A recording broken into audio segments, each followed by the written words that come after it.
Welcome to part 3 of the week 2 lectures on human development and faith development. Before we begin our final lecture, let us briefly revisit the journey we have taken over the previous 2 lectures. In lecture 1, we asked a foundational question. If human beings develop psychologically, does faith also develop? We answer this question by exploring the developmental theories of Erik Erikson and Jean Piaget. Erikson showed us that identity unfolds throughout the lifespan through a series of psychological crises. Piaget demonstrated that human cognition develops from concrete thinking to abstract reasoning. We then saw that these psychological insights illuminate but never exhaust the mystery of faith. Theology reminds us that while the human mind matures, God always remains greater than our concepts. Development prepares us to receive revelation, but revelation always surpasses human understanding. In lecture 2, we shifted from identity and cognition to morality and faith. We examined Lawrence Kohlberg, who explained how moral reasoning develops, and James Fowler, who argued that faith itself possesses developmental structures. We concluded by evaluating Fowler through the lens of Catholic theology and introduced Robert Keegan and Sharon Dallas Parks, who emphasized adult meaning making and the university as a community of formation. Throughout that lecture, we repeatedly returned to one important insight. Psychology explains how people mature, but spirituality explains toward whom they mature. Psychology describes the journey. Grace gives that journey its ultimate direction. Today, in our final lecture, we move beyond individual theories. Instead of asking what each psychologist contributes individually, we ask a larger question. What does all of developmental psychology contribute to Christian formation? Or more importantly, how should a Catholic understanding of human person integrate these psychological insights without losing sight of grace, revelation, and holiness?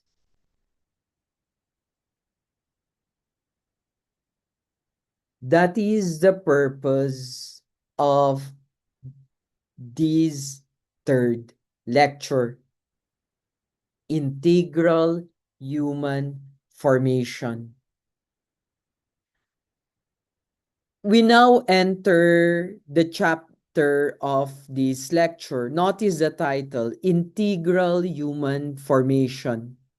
This is a very important expression in Catholic education because it immediately tells us that education is not merely about acquiring knowledge. The word integral means whole, complete, or fully developed. Human beings are never merely minds. Neither are we merely bodies, nor are we only emotions or spiritual beings. We are an integral unity. When one aspect develops while the others remain neglected, the person becomes fragmented. Imagine someone who is intellectually brilliant but emotionally immature,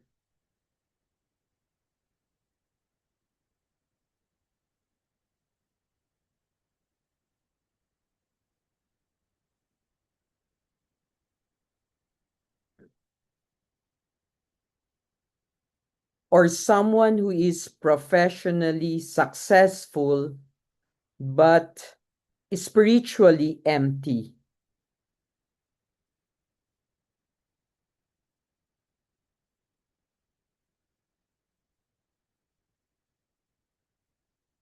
or someone who possesses deep piety but lacks compassion for others.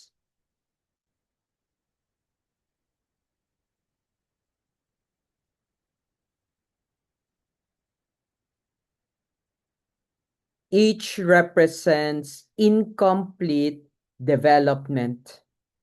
Christian formation, therefore, seeks harmony among every dimension of the person. This is why seminaries, Catholic schools, and Catholic universities repeatedly speak of formation rather than simply instruction. Instruction fills the mind. Formation shapes the person. Ultimately, the goal is not simply knowledgeable to form knowledgeable Christians, but transformed Christians. When we speak of integral human formation, we consider four aspects. This is found in the church's documents. Notice that formation is divided into four interconnected dimensions. The first is human formation. Everything begins here.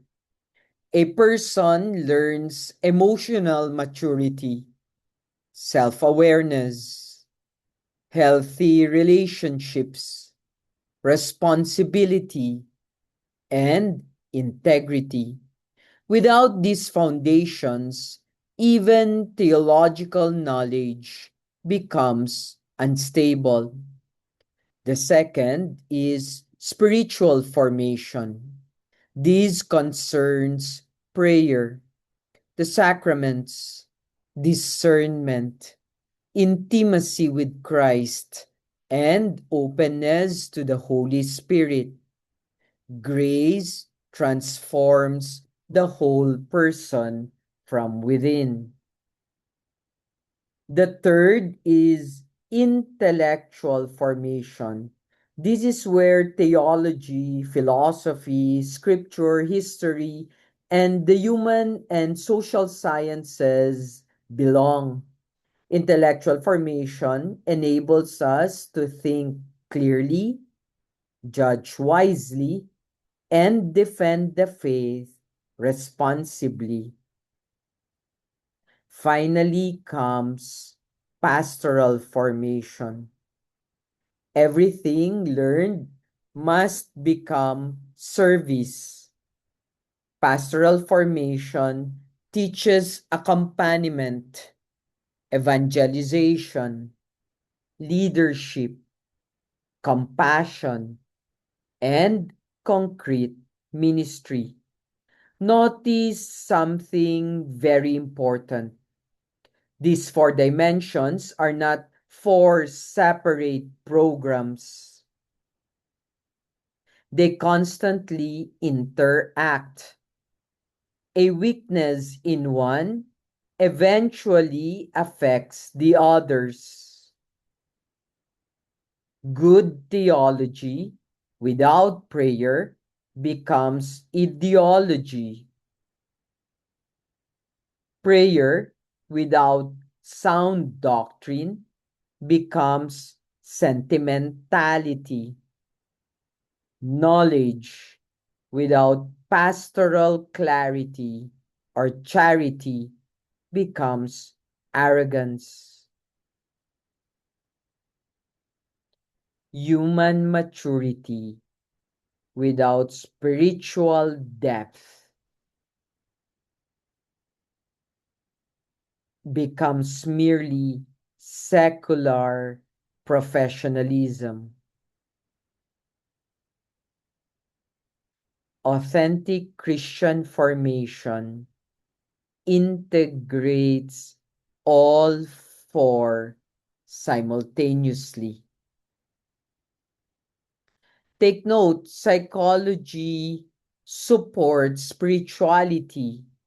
Having spent 2 lectures studying psychology, we now ask an important theological question. How much can psychology actually accomplish? Psychology is necessary. I hope that is clear. But it is not sufficient.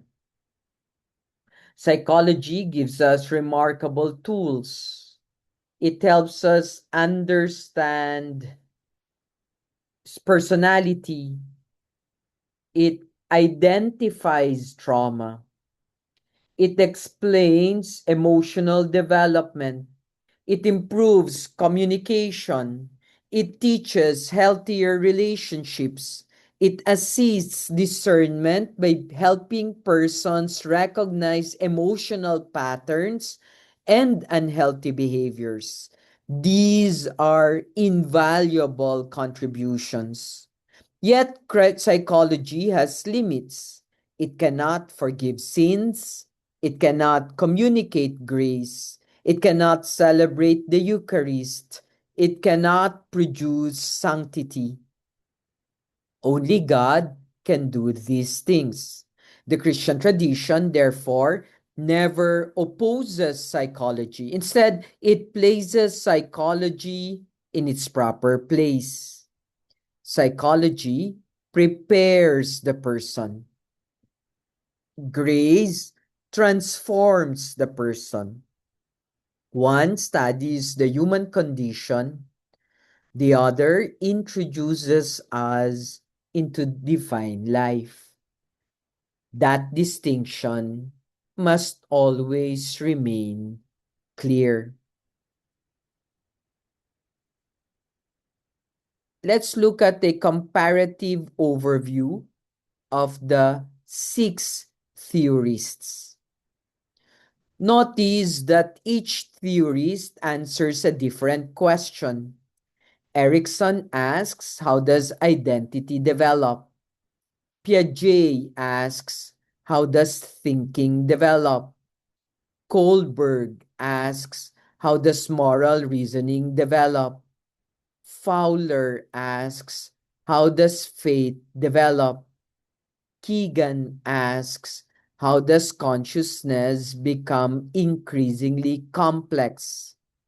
Parks asks, how do emerging adults construct meaning and vocation? Each theory is therefore incomplete by itself, but together they provide a remarkably rich picture of human development. They show that human beings mature intellectually, emotionally, morally, socially, spiritually, and existentially. No single theory explains everything. Yet together, They illuminate different dimensions of one human person. For spirituality, this is significant because grace does not descend upon an abstract soul. Grace transforms an entire human life. And the more fully we understand the human person, the more effectively we can accompany the person towards God. Having reviewed the theories, we now ask a practical question. What has psychology actually contributed to theology? And there are two major contributions. The first is pastoral sensitivity. Developmental psychology teaches us that people mature differently. Therefore, pastors, teachers, parents, and spiritual directors must avoid expecting identical responses for everyone. Faith formation must always consider the person's developmental stage. The second contribution is honest self knowledge. Psychology gives language to experiences that people often struggle to describe. It helps identify emotional wounds, developmental challenges, unhealthy attachments, and patterns of behavior. This self knowledge becomes extremely valuable for spiritual growth because authentic conversion requires honest self awareness. In other words, psychology helps us understand the person being transformed. Grace performs the transformation itself. One word that summarizes Pope Francis's pastoral vision more than almost any other is the word accompaniment. To accompany means walking beside another person rather than simply giving instructions. Developmental psychology strengthens accompaniment because it teaches patience. Growth takes time. Identity develops gradually. Faith matures gradually. Healing often occurs gradually.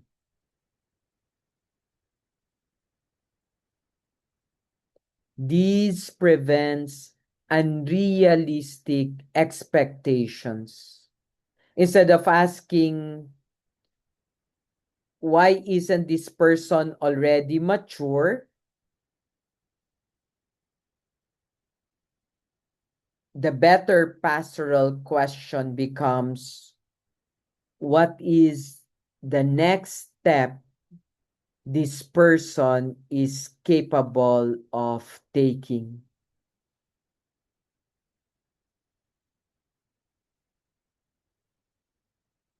Notice that Jesus himself accompanied his disciples. He did not demand perfect understanding immediately. He patiently corrected them, encouraged them, questioned them, and gradually formed them over several years. Good formation, therefore, respects both truth and time. So, what theology contributes, therefore, to developmental psychology. Up to this point, we have most likely asked what psychology offers theology.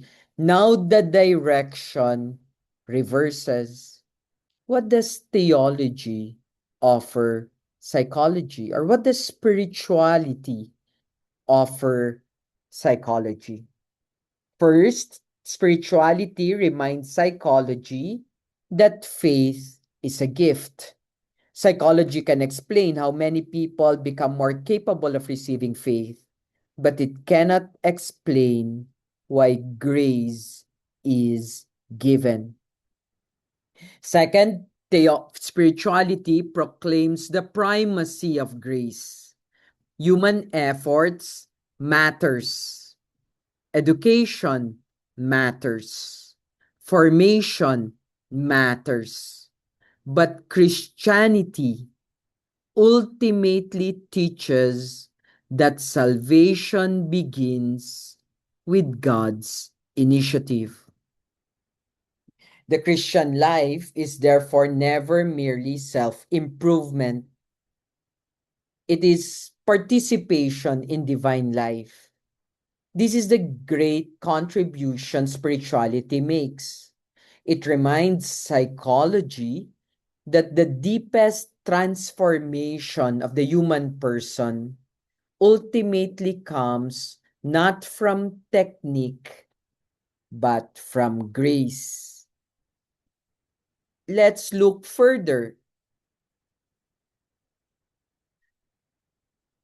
The most important question of the entire course is, what is the goal of all human development? Psychology usually answers greater maturity, greater emotional health, greater autonomy, greater integration. Christian theology agrees with all of these, but insists that they are not the final goal. The final goal is holiness. The mature Christian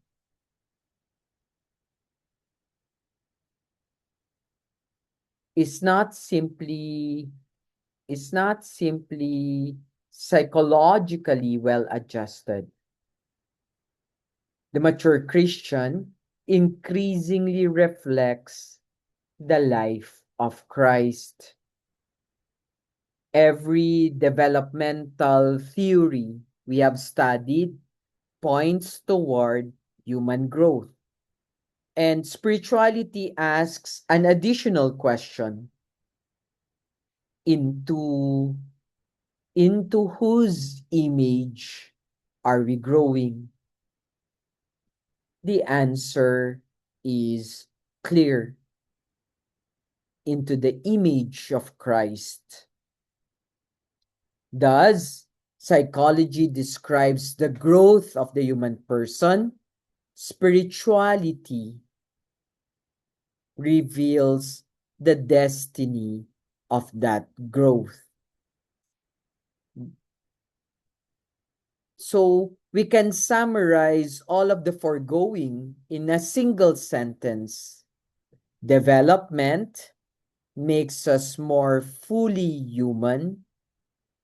Grace makes us more fully Christ-like.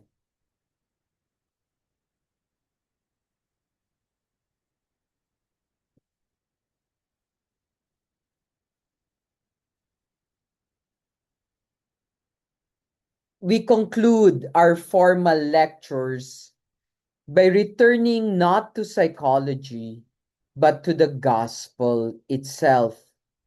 After spending 2 weeks discussing Erikson, Piaget, Kohlberg, Fowler, Keegan, and Parks, Jesus now reminds us of something that no developmental theory can replace. In Matthew chapter 18, verse 3,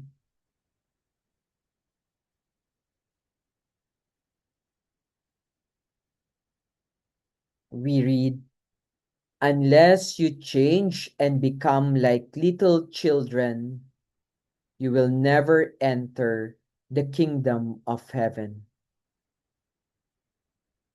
At first glance, this statement seems to contradict everything we have learned.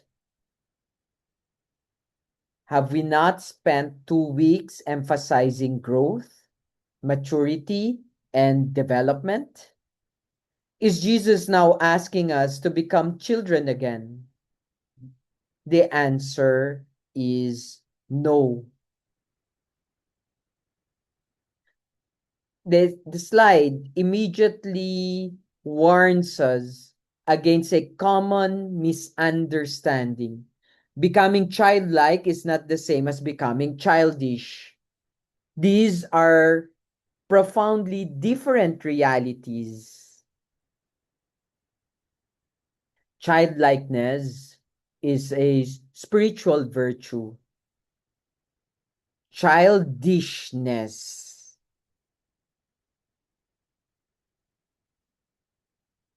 is different.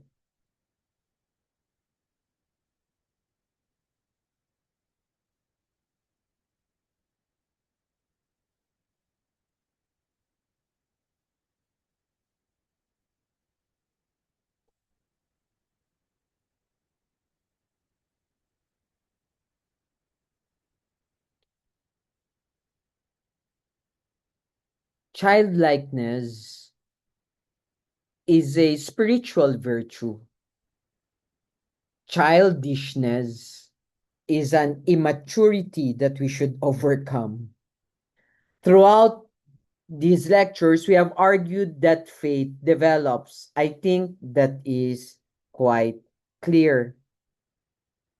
Jesus does not ask us to reverse that development. Rather, he asks us to preserve something essential that often disappears as adults become successful, educated, and independent.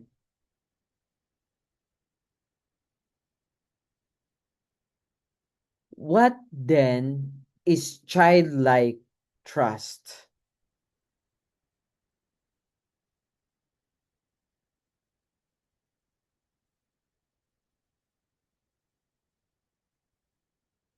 The slide describes it as radical dependence upon God.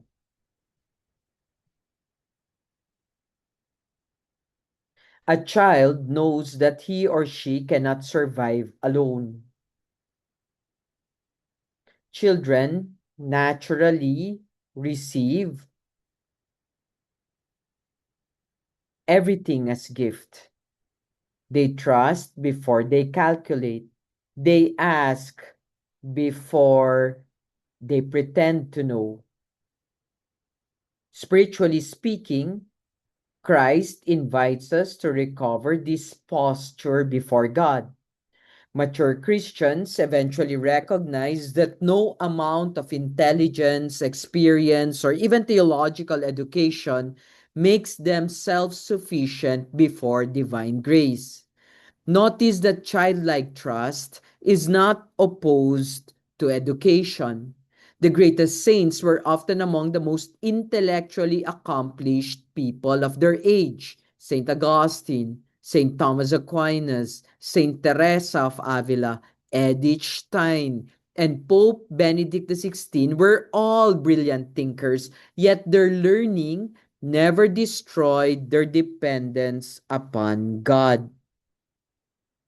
On the contrary, the more deeply they understood reality, the more profoundly they recognized their own need for grace.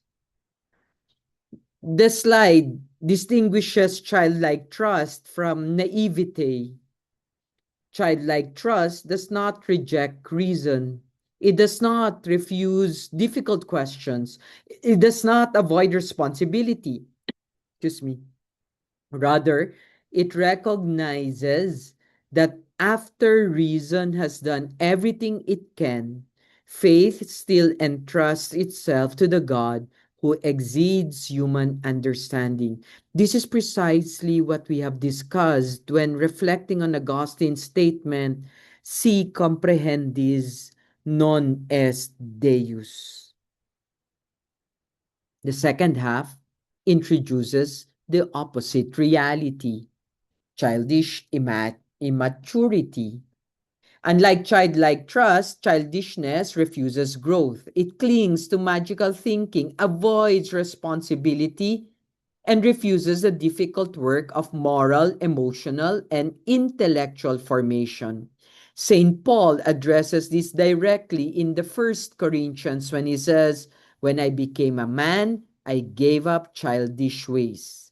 Christianity, therefore, never celebrates immaturity. Growth is expected. Formation is necessary. Discipline requires conversion.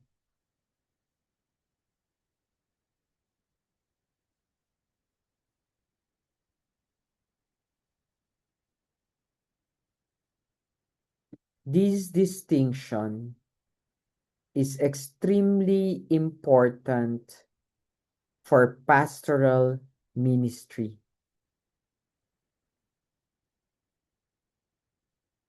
Some people confuse unquestioning obedience with holiness.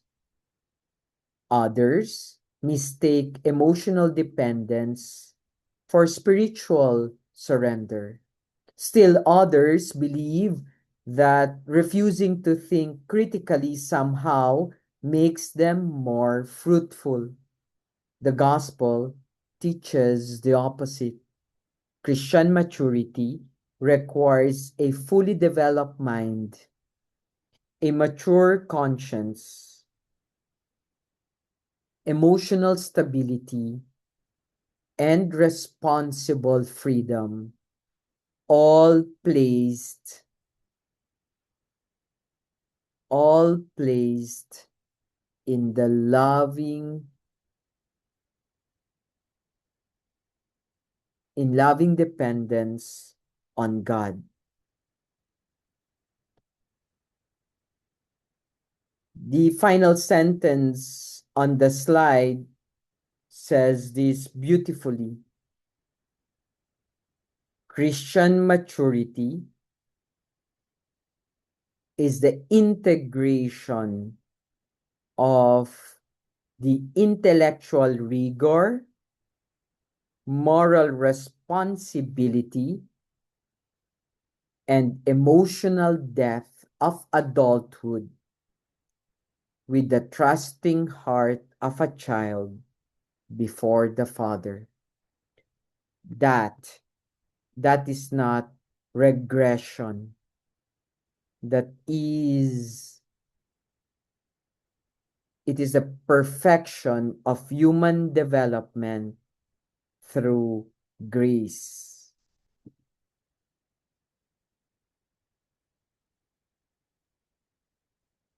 The next slide will compare the two in tabular form, but we will skip this already and simply go to the pastoral implications of this one. After examining universal developmental theories, the lecture now returns home. Every psychological theory emerges from a particular cultural context. Therefore, we must ask how these theories speak within Filipino culture. So we introduce the indispensable, something that's indispensable to Filipino anthropology and even psychology. loob, and kapwa. The first concept is loob, often translated as the inner self, interiority, or moral consciousness. Loob refers to the deepest center of the Filipino person. It's not simply emotion or thought, but the integrated core from which decisions, values, and relationships emerge. When developmental psychology speaks of identity formation, Filipinos naturally understand that process through the development of loob.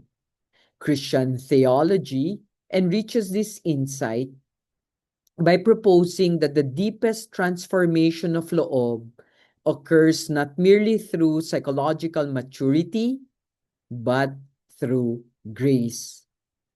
Erickson explains also how identity develops socially and psychologically. Spirituality and theology adds that our deepest identity is received in Christ. Thus, the Christian task is not simply constructing the self, but allowing Christ gradually to transform the inner person.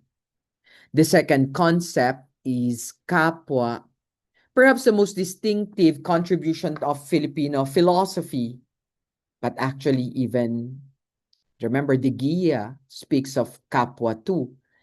Kapwa literally means shared identity or shared self. The person never exists as an isolated individual, but always in relationship with others.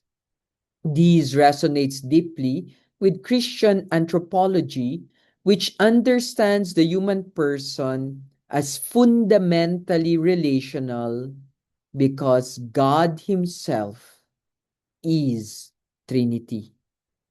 Notice how beautifully Kapwa complements Fowler and Keegan. Faith is never merely private belief. It develops within relationships, communities, families, and traditions. Parish life, friendships, family conversations, and communal worship all become contexts within which faith matures. Kapwa, therefore, provides an indigenous vocabulary for understanding the communal dimension of discipleship. For Filipinos, this insight has practical implications. Evangelization cannot be reduced to individual conversion alone. Formation must always strengthen relationships, communities, and social responsibility. A mature Christian is not merely someone who prays frequently, but someone whose loob has become increasingly capable of authentic kapwa. Ultimately, the Filipino concepts of loob and kapwa do not replace developmental psychology. Rather, they enrich it by showing that human growth always unfolds within a culturally meaningful understanding of the self and community. They remind us that Catholic theology always becomes incarnate within particular peoples and cultures. We develop this further and talk about other pastoral implications from cultural anthropology to concrete pastoral realities. The first concerns the institutions that shape faith throughout life, the family, the barangay, and the parish. The family remains the first school of faith. Before a child learns spirituality or theology, he or she observes already how parents forgive, pray, work, sacrifice, and love. Erickson reminds us that trust begins in infancy, theology recognizes that the first experience of trust often becomes the foundation upon which later trust in God develops. The barangay and the wider community reinforces these early experiences. Filipino identity has always been profoundly communal. Moral values are learned not only in classrooms, but through shared celebrations, crises, neighborhood relationships, and communal responsibility. Development, therefore, always possesses a social dimension. The parish extends this formation sacramentally. Here, the believer encounters worship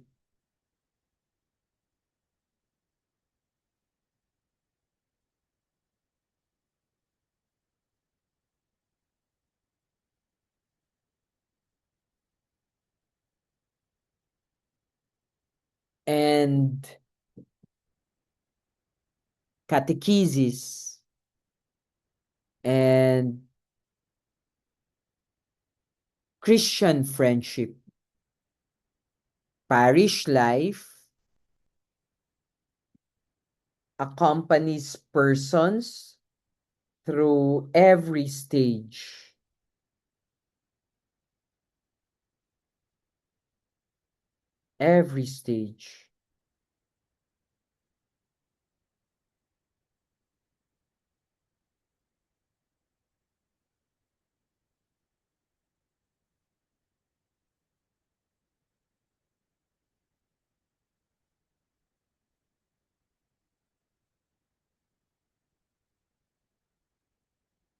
So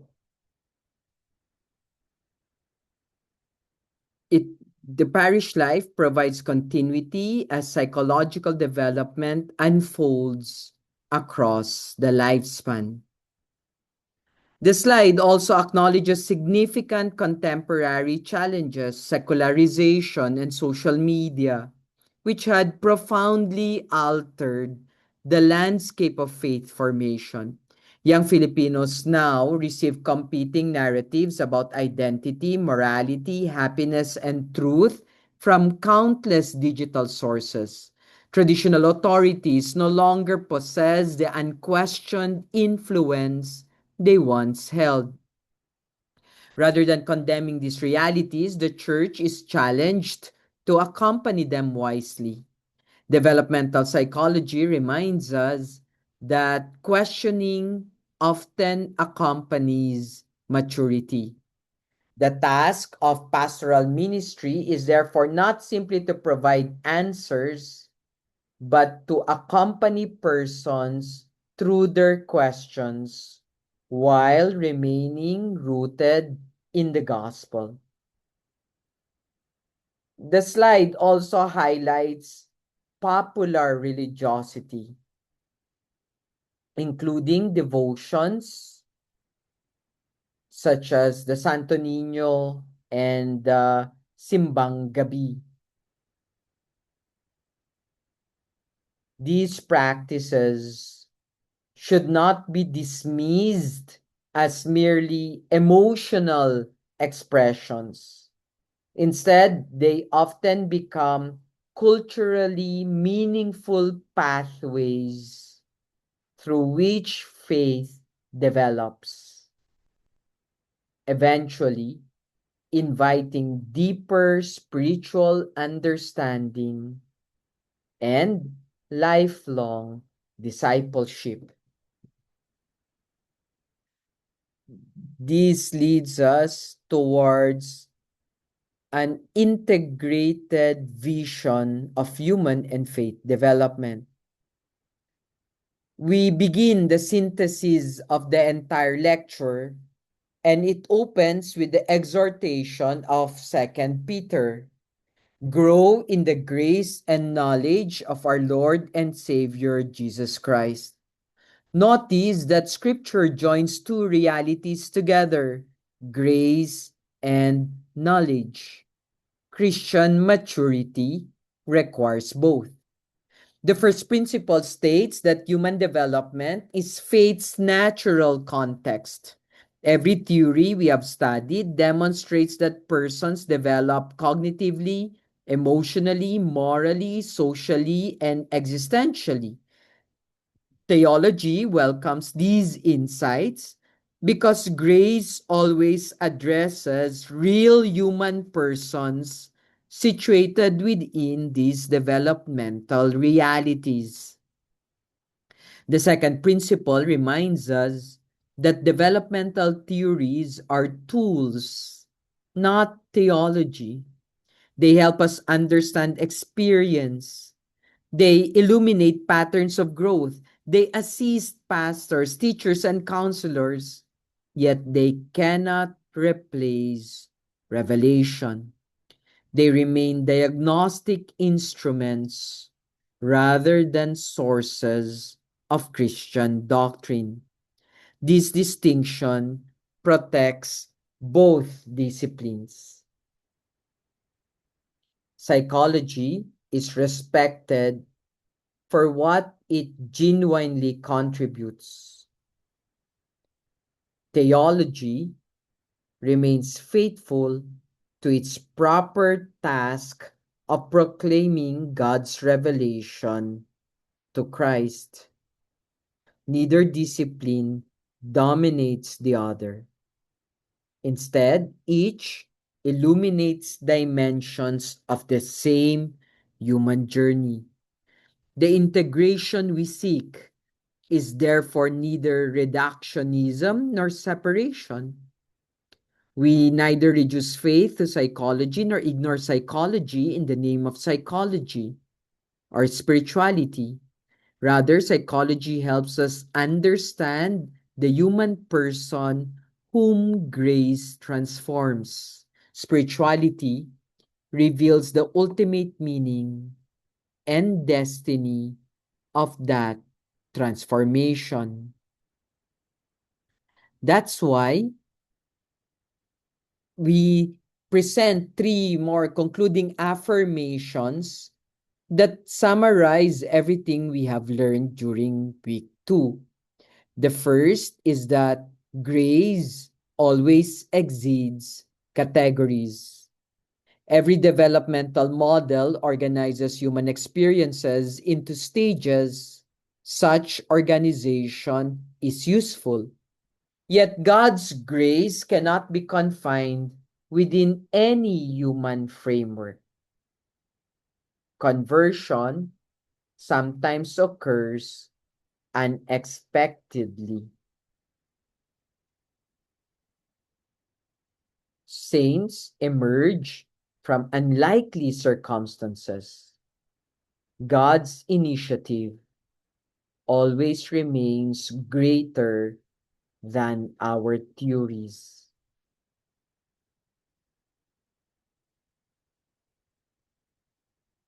Second, the ultimate goal is conformity to Christ. Notice that the slide deliberately avoids speaking about reaching the highest developmental stage. Christianity is not a competition to attain psychological sophistication. Rather, the measure of maturity is increasing likeness to Christ in charity, humility, truthfulness, justice, and self-giving love.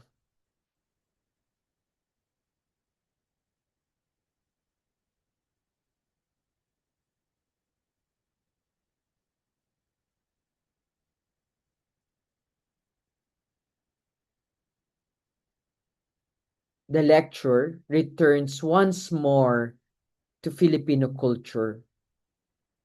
Concepts such as loob and kapwa reminds us that Christian formation is never abstract. The gospel always becomes incarnate within concrete realities.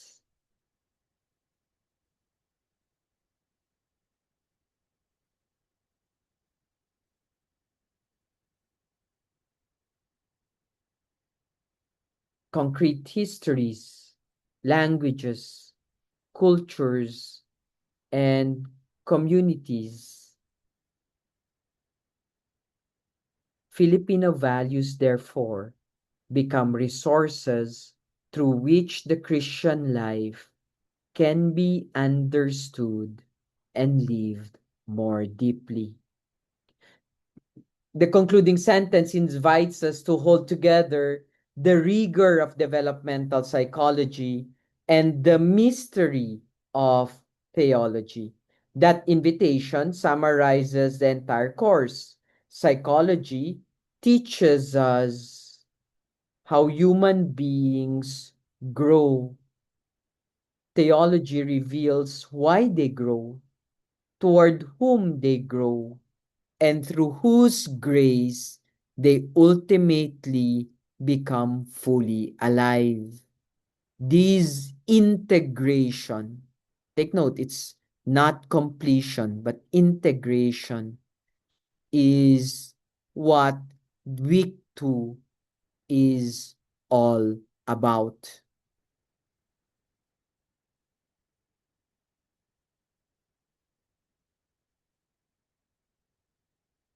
So the remaining are just guide questions.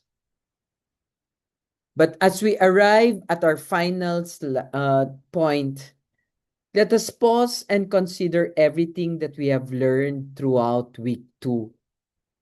We began with a simple question.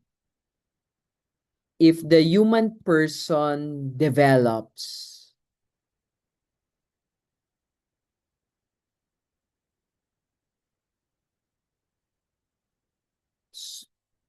psychologically, so does faith.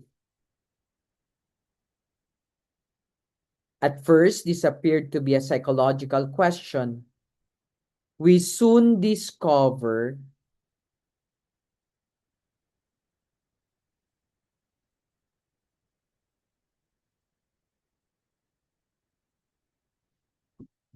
that it was equally a theological one.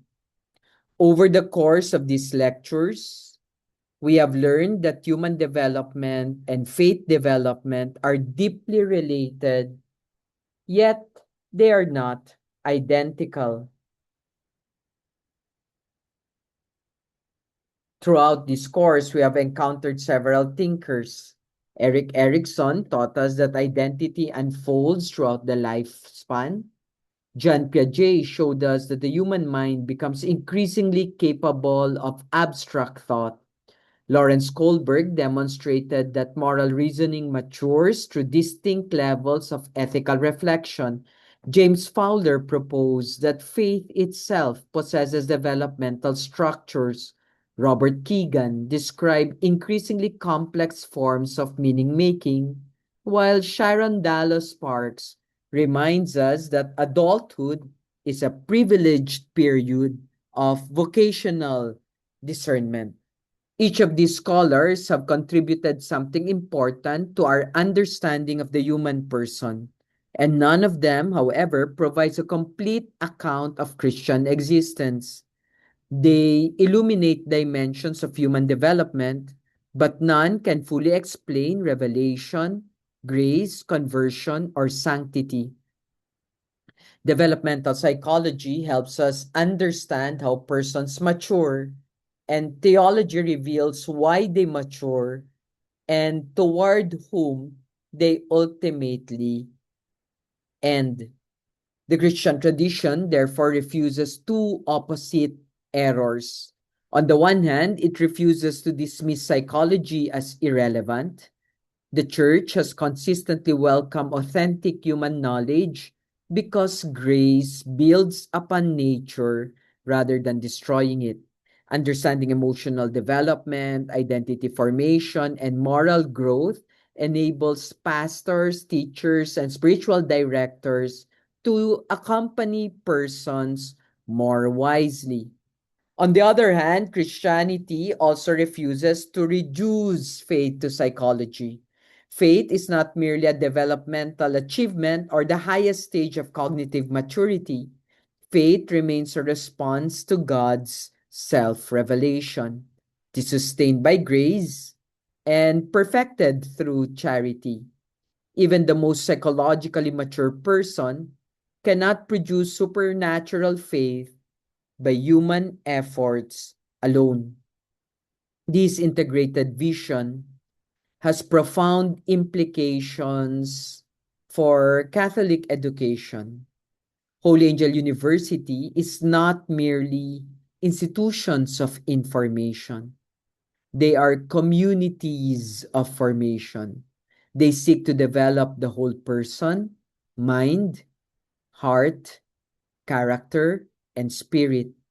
Psychology contributes insight into the developmental process, while spirituality continually reminds us that the ultimate purpose of formation is communion with God. Perhaps the greatest lesson in this week's lecture is that authentic Christian maturity never rejects either faith or reason. It embraces both. We think critically because God has given us intellect. We believe faithfully because God has first loved us. Reason and faith, therefore, cooperate in the lifelong task of becoming fully human and fully Christian. We may therefore express the final synthesis this way: human development prepares the person for deeper faith, while grace transforms the human development into holiness.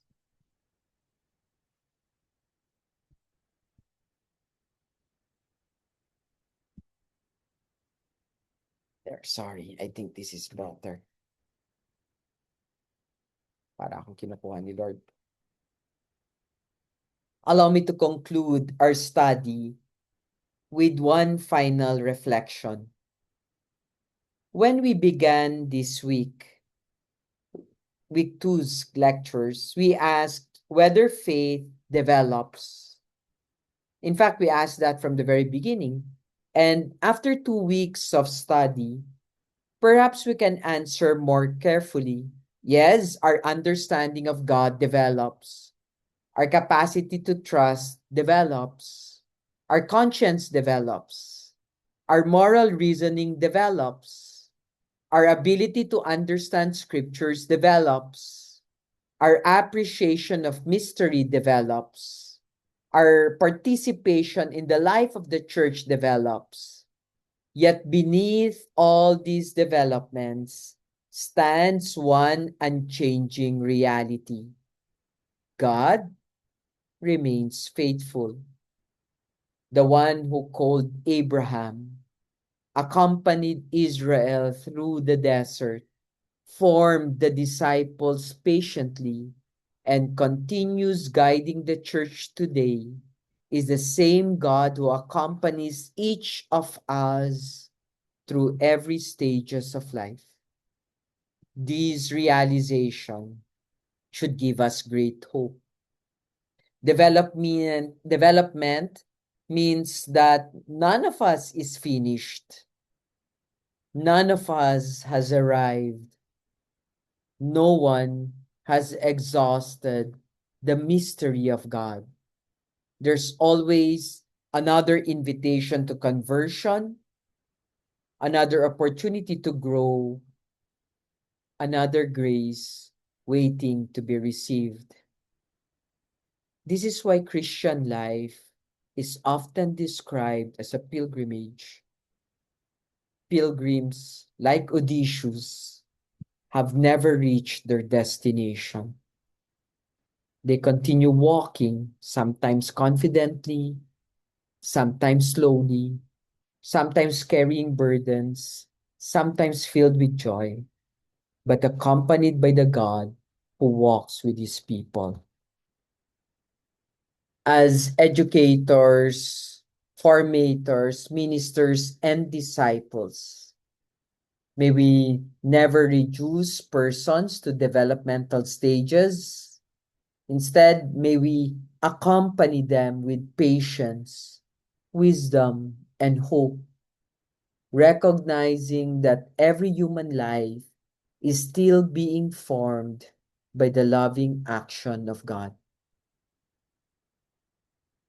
Let's conclude this lecture with this conviction. Psychology teaches us how persons grow. Spirituality reveals the one toward whom they grow. Development forms the human person. Grace forms the Christian. Thank you very much, and may your own journey of human and faith development continue to unfold under the guidance of the Holy Spirit. Maraming salamat at hintayin natin ang ikatlong linggo. Salamat sa inyo.